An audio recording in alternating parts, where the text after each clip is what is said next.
Hola, Les, Hola, ¿cómo estás? nuevamente en este espacio muy feliz de estar con usted y de hablar de estos temas de mucho interés. Y antes de empezar, me gustaría mandarle saludos a todos los que nos están escuchando y a todos los que nos comparten sus comentarios y que nos ayudan a mejorar en este canal, porque para nosotros es muy grato leerlos, saber cuáles son sus dudas, saber cuáles son sus intereses y nos gustaría que siguieran compartiendo debajo de este video, en la parte de comentarios, todo lo que quieran escuchar en estas cápsulas. Y bueno, hoy me gustaría que abordáramos uno de los conceptos que trabajamos en la terapia Gestalt y que habla de la relación organismo-entorno. Ujú. ¿A qué se refiere con eso? Es decir, la relación organismo-entorno es un término fundamental y crucial en la terapia gestal. Todos, en algún momento, todos los organismos, y como dice Fritz Perls, es todo aquel que tiene órganos, es decir, todos los animales, las plantas, nosotros, dependemos del ambiente para vivir. Ujú, Esto quiere decir que establecemos una relación organismo-entorno para poder satisfacer nuestras necesidades, empezando por el aire, seguido por el alimento, etcétera. Entonces, dependemos, interactuamos con el ambiente para satisfacer nuestras necesidades. Creamos una red, una relación de interdependencia para la satisfacción de las necesidades. Todos los organismos.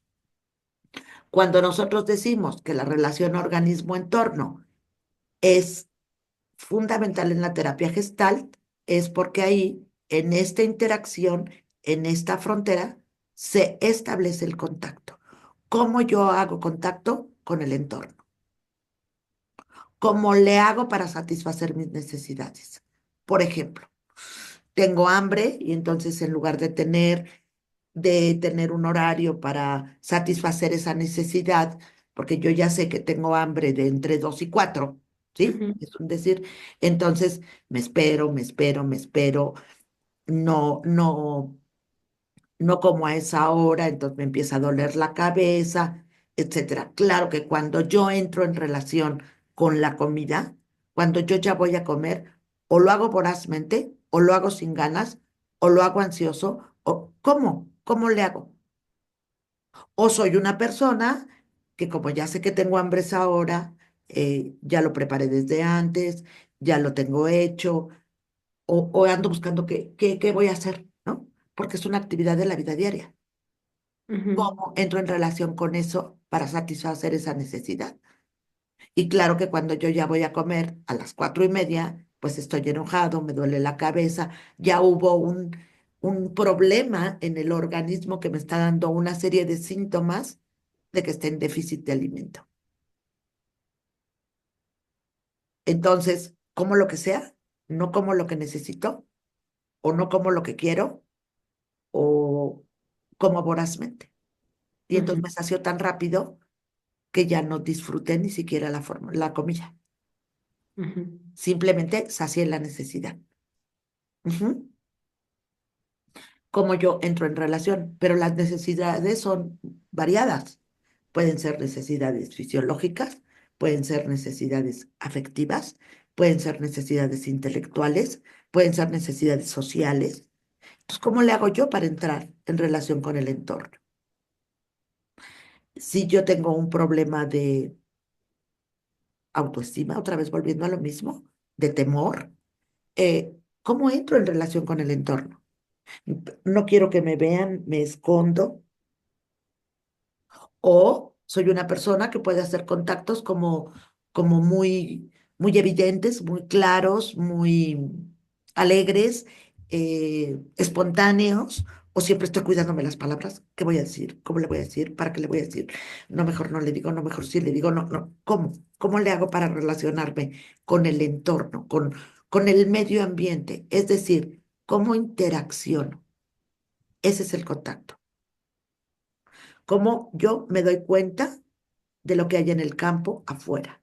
ujú, ¿Cómo yo me doy cuenta de lo que hay en este entorno y vamos a formar un campo de la experiencia. Este campo de la experiencia solo puede estar dado en el presente. No está en el futuro, no está en el pasado ni está en el futuro. Solamente yo puedo tenerlo, el contacto en el presente, en el contacto del presente de la hora.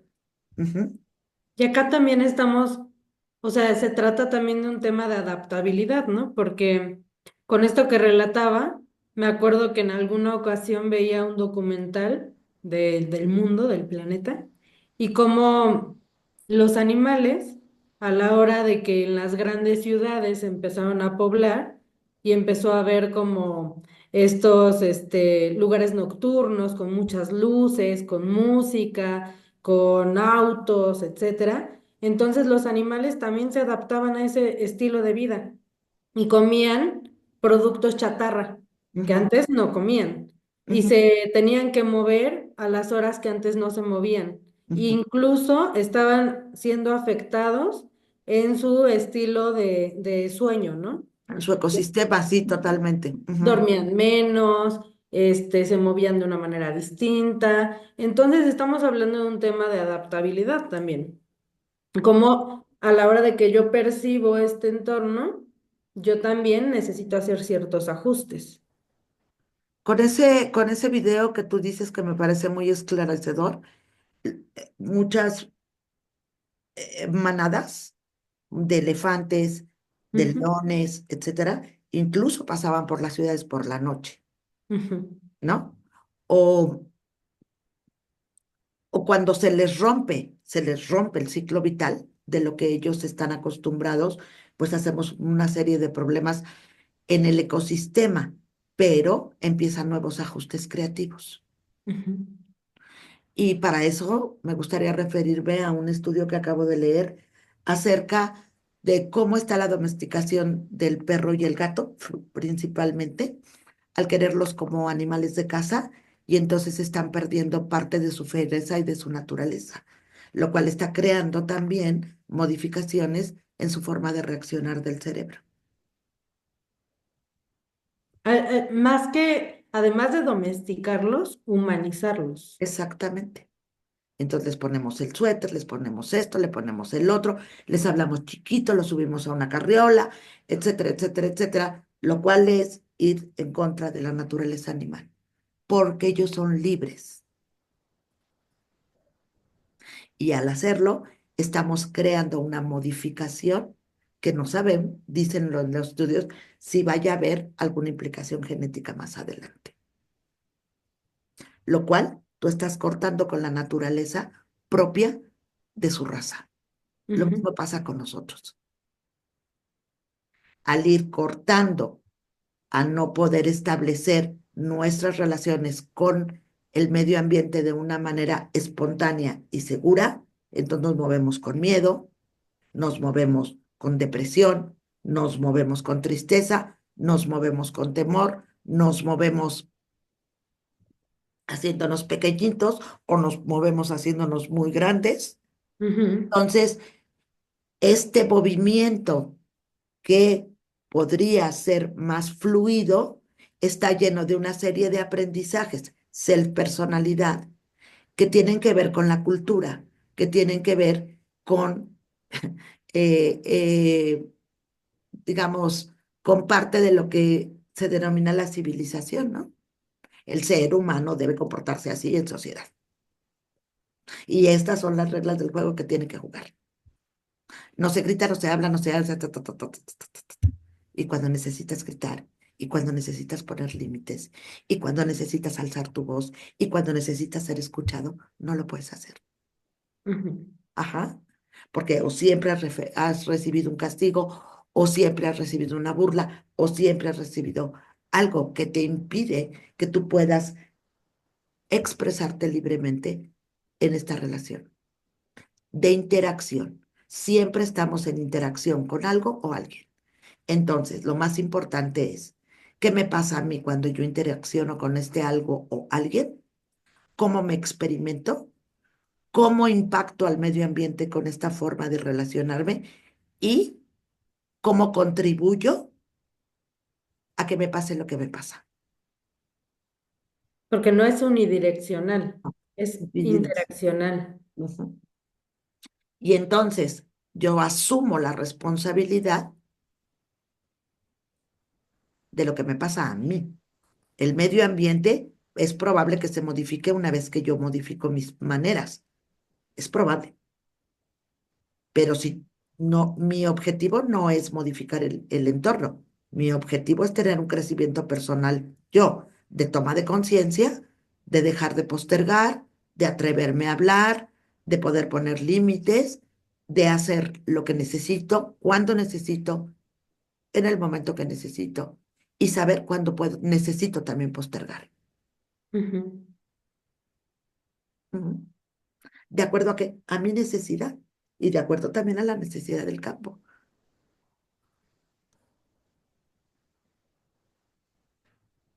Me acuerdo también que en alguna ocasión veía una experta que hablaba de que ahora, eso decía la experta, ya no se les enseña a los niños a pensar.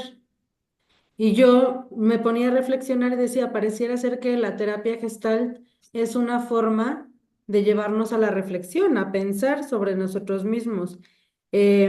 Cuando usted dice que nos vamos interrumpiendo en la realización de nuestras necesidades, porque me dijeron que en la civilización esto se tenía que hacer de determinada manera, que esto no era correcto, que esto no se podía hacer, que tú por ser mujer no hablas, que tú por ser chiquito no puedes decir nada, que tú por ser el mayor tienes que hacerte cargo, que todo eso que vamos aprendiendo, pareciera ser que, por lo menos en mi entender, la terapia gestal me ha llevado a comprender que puedo cuestionar.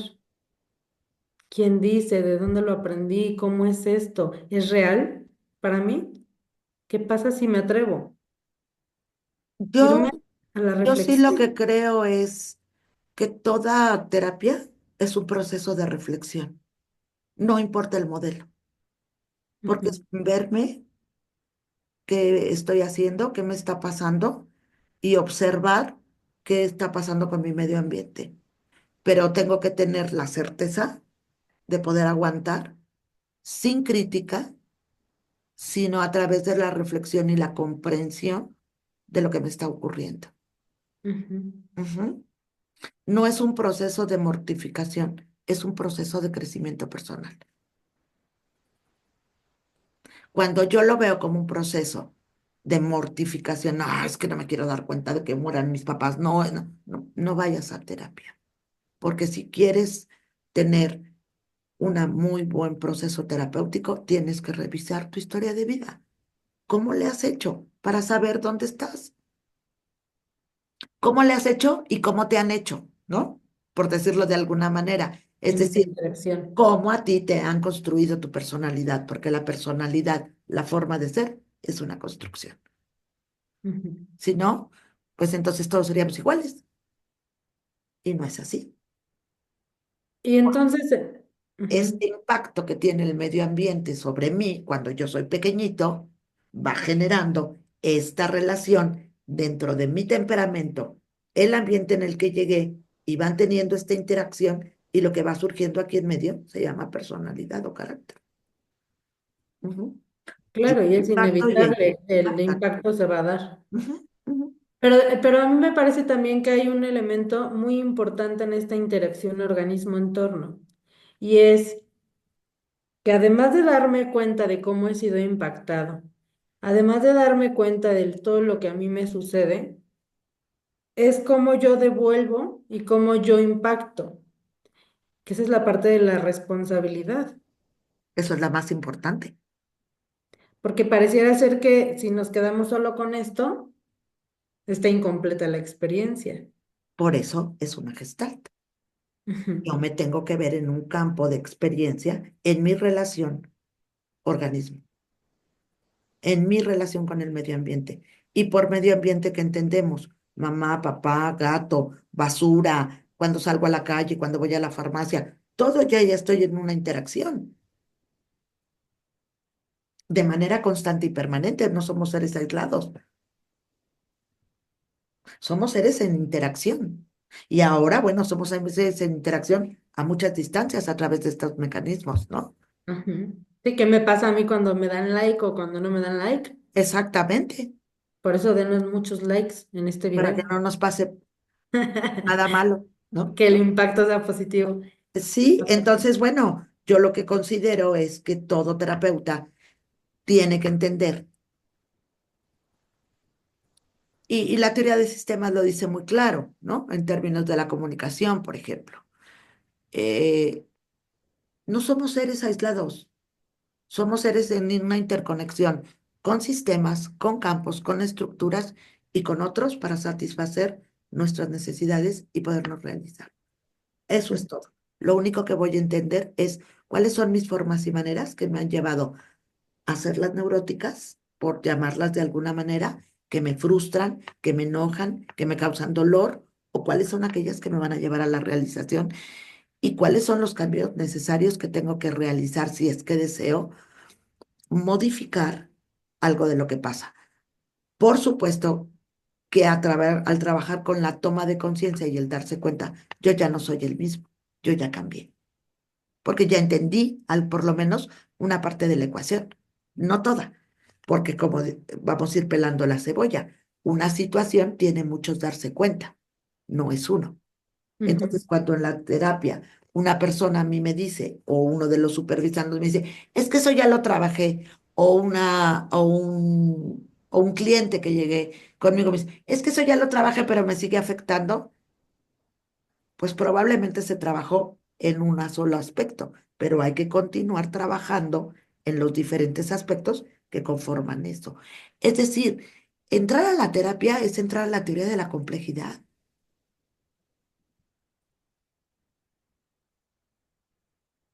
Somos por seres supuesto. muy complejos. Ujú, No es un factor, es multifactorial.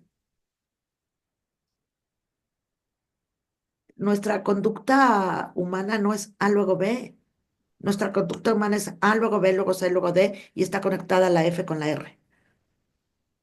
Es, por eso es tan difícil establecer un diagnóstico y tratarte desde ese diagnóstico.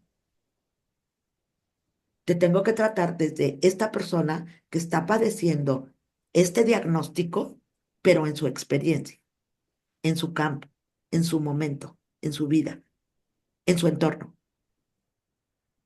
y cómo la significa. Porque la misma experiencia no la va a significar igual ningún miembro de la familia.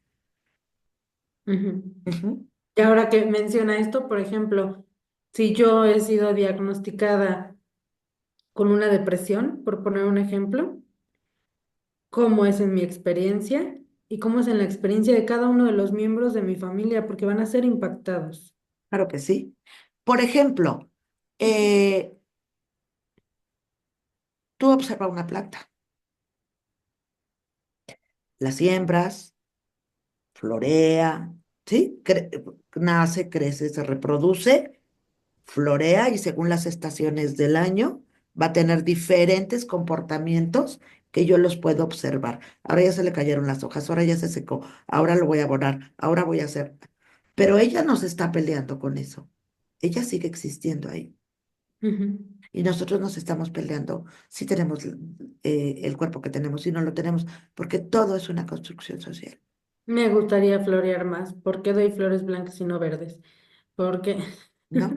Y entonces nosotros sí, no estamos peleados con nuestra propia naturaleza física, cognitiva, sensorial, eh, eh, de sentimientos, y queriendo controlar una serie de situaciones en las que queremos que las cosas se realicen de determinada manera, como si los otros con los que nos relacionamos fueran también máquinas, ¿no? Quiero que mi marido se comporte así. Y como no se comporta así, entonces sufro. Ujú, Más bien, ¿cómo es que elegiste un marido así? ¿Qué es lo que te afecta de ese comportamiento? Cuando te afecta, ¿dónde lo sientes? En lugar de estar, tú cambia, tú cambia, tú cambia, tú cambia, tú cambia. A ver, acá. un proceso de reflexión, primero del darse cuenta, para pasar al proceso reflexivo y entender desde dónde me estoy relacionando con este marido al cual critico todo el tiempo. Sí, así me relaciono desde la crítica. Exacto. O desde el cambia, cambia, cambia. Ujú. La exigencia, Y pues, mientras tú más me digas teoría paradójica del cambio, que cambie, menos no voy a cambio. cambiar. Ujú. Ok, ¿Ok? Entonces, muy la bien. relación organismo-entorno es algo fluido y natural. A veces no. También dependiendo de que yo pueda leer el campo. Si mi papá está muy enojado, pues no le voy a ir a pedir permiso para ir al antro, porque me va a decir que no. Entonces, o no le voy a tratar que tronee una materia, porque me va a ir como en feria. Pues claro que sé guardar compostura, leo el campo, pero quien no lo lee, pues se vuelve muy imprudente. Eso es Pero por... me parece como estos ejemplos que se escuchan tan obvios, porque así lo son, los vamos interrumpiendo. Me decía una consultante, ¿cómo le digo a una persona determinada cosa? Digo, pues así como me lo acabas de decir. Y me dices que ahora que te lo acabo de decir, pues sí, ¿verdad? Pero cuando yo nada más de pensarlo, me sentía injusta, me sentía inapropiada, cómo se lo iba a decir así, qué iba a pensar de mí. O sea, ya se había hecho toda una historia. Pero ahora que lo digo en voz alta, pues sí, ¿verdad? Es que el miedo está en la cabeza. Lo que nosotros proyectamos al ambiente es terrorífico. El ambiente no es tan grave como nosotros lo ponemos. Creo que son más benévolos que nosotros mismos, con nosotros. Sí. Eso creo. Entonces yo creo que sí hay que aprender. Bueno, tenemos que leer y esto es el self ego, ¿no? El self yo, esta capacidad de hacer ajustes creativos mucho más efectivos, mucho más espontáneos, sin temor y poder decir, esto sí lo quiero y esto no lo quiero y ahí está mi capacidad de elección. Por el momento no lo quiero. Ujú. Ujú. Entonces también aquí, cuando llegan algunas personas a la consulta, pues a veces hay peticiones que son como muy irracionales, ¿no? Quiero que mi marido me quiera, ¿Cómo le hacemos? quiero que mi marido cambie, quiero que mi hijo, quiero que el ambiente se modifique y yo no haga nada. Vengo para que mi hijo me haga caso. Aquí no es así. Aquí es, ¿qué hago yo para que esto que yo quiero me frustre tanto? Ujú. Ujú. Y a partir de ahí, entonces, poder trabajar en el self. Por eso es una terapia que trabaja en el self. El self en relación con el ambiente, en interacción con el ambiente. Con el ambiente. ¿Ok? Ok, muchas gracias, maestra. Como Gracias. siempre, escucharla es un honor y el poder tener todos estos aprendizajes, bueno, es como para llenar y llenar y llenar y llenar de notas y llevarlo a cabo. Hay que estar muy atentos de nosotros mismos. Ujú. ¿Ok? Muchas gracias y gracias a todos por estar aquí.